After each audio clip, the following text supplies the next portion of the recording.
नमस्कार साथियों, आप सबका पुनः स्वागत है श्रद्धा एस्ट्रो ज्योतिष में। आज हम लोग कवर करने वाले हैं कुंभ लगन की कुंडली में यदि शुक्र पंचम भाव में बैठे हैं तो क्या फल है। हम ये भी कह सकते हैं कुंभ लगन की कुंडली में मिथुन राशि का शुक्र किस प्रकार का फल देता है। इससे पहले हम लोग चैनल में सूर्य से लेकर बृहस्पति तक की कंप्लीट वीडियो रिकॉर्डिंग अपलोड कर चुके हैं।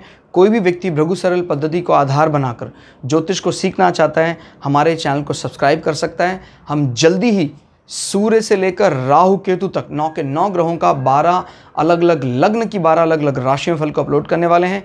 इस अपलोडेशन को टाइमली पाने के लिए आप बेल आइकन दबाएं ताकि आपको सारा अपलोडेशन टाइमली मिल सके। मेरा नाम है सनत कुमार वाजपेयी। 15 सालों का अनुभव मुझे साइंस एंड एस्ट्रोलॉजी में। हमारे बारे में और अधिक जानकारी के लिए सिंपली गूगल करें, सनत वाजपेयी लिखें, आपको हमारे बारे में कंप्लीट इन्फॉर्मेशन मिल जाएगी। तो आइए शुरुआत करते हैं आज की क्लास का। लग्न से गिनते हैं अगर हम तो ये आता है पंचम भाव, 5वां भाव। फिलहाल यहाँ पर मिथुन राशि है और मिथुन राशि में शुक्र विराजमान है, शुक्र बैठे हैं। तो दोस्तों पंचम भाव क्या बताता है? पंचम भाव दूसरा सबसे मजबूत लक्ष्मी त्रिकोण माना जाता है। पहला लक्ष्मी त्रिकोण हमारा लग्न को कहा जाता है, दूसरा पंचम भाव को, और सबसे मजबूत तीसरा लक्ष्मी त्रिकोण नवम भाव को कहा जाता है।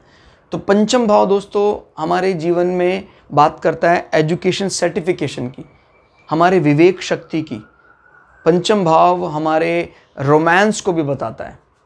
प्रेम विवाह के लिए 5वें और 7वें का संबंध देखा जाता है। पंचम भाव से हम हमारे पाचन तंत्र को भी जानते हैं, पेट में कोई बाधा तो नहीं है, दिक्कत तो नहीं है। पंचम हमारे संतान पक्ष को भी रिप्रेजेंट करता है। पंचम भाव फैन फॉलोइंग को बताता है, इस व्यक्ति के जीवन में इसको मानने वाले कितने लोग हैं। अब पंचम भाव में मिथुन राशि है, तो मिथुन राशि को कहा जाता है बुध की रोमांटिक फेज। तो ऐसे लोग अपने पढ़ाई को लेकर एकदम मतलब शांत स्वभाव होते हैं, कोई एग्रेशन शो नहीं करते हैं। और ये लोग बुध बहुत बुद्धिमान भी हैं, तो पढ़ाई को लेकर शांत रहते हैं, बुद्धिमान। हालांकि अगर हम देखें मिथुन और कन्या में ज़्यादा बुद्धिमानी दिखाई देती है कन्या राशि में, लेकिन इसमें कोई दो राय नहीं कि बुध का वर्चस्व तो बुध का ही वर्चस्व होता है। तो ऐसे लोगों का गणित अच्छा होता है, मैथ्स अच्छा होता है, शर्त यह कि उनका बुध अच्छा होना चाहिए। क्लियर हो गया। और यहाँ पर शुक्र बैठकर इन चीज़ों में अतिरिक्त ऐड ऑन करने का प्रयास करते हैं। आपकी पढ़ाई में शुक्र, कला, संगीत, इन चीज़ों का भी महत्व रहेगा ही रहेगा। क्लियर हो गया। ये कोई इस प्रकार का डिज़ाइनिंग, होम डेकोरेशन और इस प्रकार की कोई भी होटल मैनेजमेंट का संबंध आपकी पढ़ाई में ये दिखाई देता है। और शुक्र यहाँ बैठकर आपके एकादश भाव पर भी नज़र बनाए हुए हैं, जो आपके आय के साधनों को बताता है। तो आय के साधनों में एक अतिरिक्त साधन शुक्र के कारण जुड़ जाएगा। क्लियर हो गया। आपकी इच्छा पूर्ति में एक महत्वपूर्ण भूमिका निभाएंगे शुक्र। किससे संबंधित इच्छा पूर्ति? कोई मकान से संबंधित इच्छा पूर्ति, कोई आपके भाग्य, पिता, या कोई लंबी यात्रा से संबंधित, विदेश यात्रा से संबंधित कोई इच्छा पूर्ति का स्वामी शुक्र यहाँ बैठा है, जो आपके 11वें भाव में नजर डाल रहा है।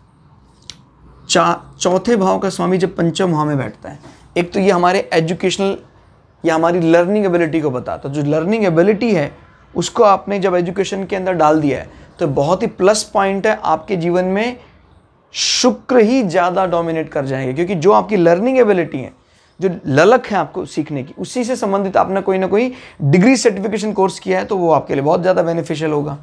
और माँ, आपके जीवन में मकान, आपके जीवन के वाहन, सबका सुख कहाँ बैठा हुआ है? पंचम भाव में। ये सारे सुख पढ़ाई के बाद ही आपको मिलेंगे। इनफैक्ट आपको हर चीज़ का संबंध यहाँ से दिखाई देगा। और शुक्र नवम भाव का स्वामी, आपको भाग्यवान बनाने में आपका पंचम भाव कोई कसर नहीं छोड़ेगा। निश्चित समय पर आपको संतान प्राप्ति होगी।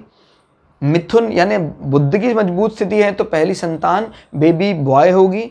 और अगर बुध कमजोर हो जाते हैं, शुक्र अकेले बैठे हैं, कोई और मैलेफिक प्लैनेट के नज़र नहीं है, तो पहली संतान बेबी गर्ल हो सकती है। तो ये ध्यान देना ज़रूरी है। अपने से गिनते हैं ज़रा, 7, 8, 9। तो पिता के भाग्यवान होने का अंदाज़ा यहाँ से लगाया जाता है। तो पिता आपके लिए बड़े भाग्यवान हैं, याद रखिएगा। क्यों? मैंने बताया ना, पिता तो भाग्यशाली हैं ही, लेकिन अगर वो आपकी कुंडली में दिखाता है तो इसका मतलब उनके भाग्यशाली होने का फ़ायदा हमें मिला है। बात को समझिएगा ज़रा। कोई भी व्यक्ति हमारे जीवन में है, वो सुंदर है, हमारी कुंडली में उसका कुछ ना कुछ रिलेवेंस दिखा दे रहा है, तो वो उसकी सुंदरता कहीं ना कहीं हमें डायरेक्टली इनडायरेक्टली सपोर्ट करने वाली है। क्लियर? तो ये कुल मिला के चतुर्थ भाव का भी स्वामी पंचम में बैठ के हमें अच्छे परिणाम दे रहे हैं, और नवम भाव का स्वामी भी ये एक प्रकार के राजयोग की तरफ भी बढ़ रहे हैं। देखिए, बुध के घर में शुक्र बैठे हुए हैं।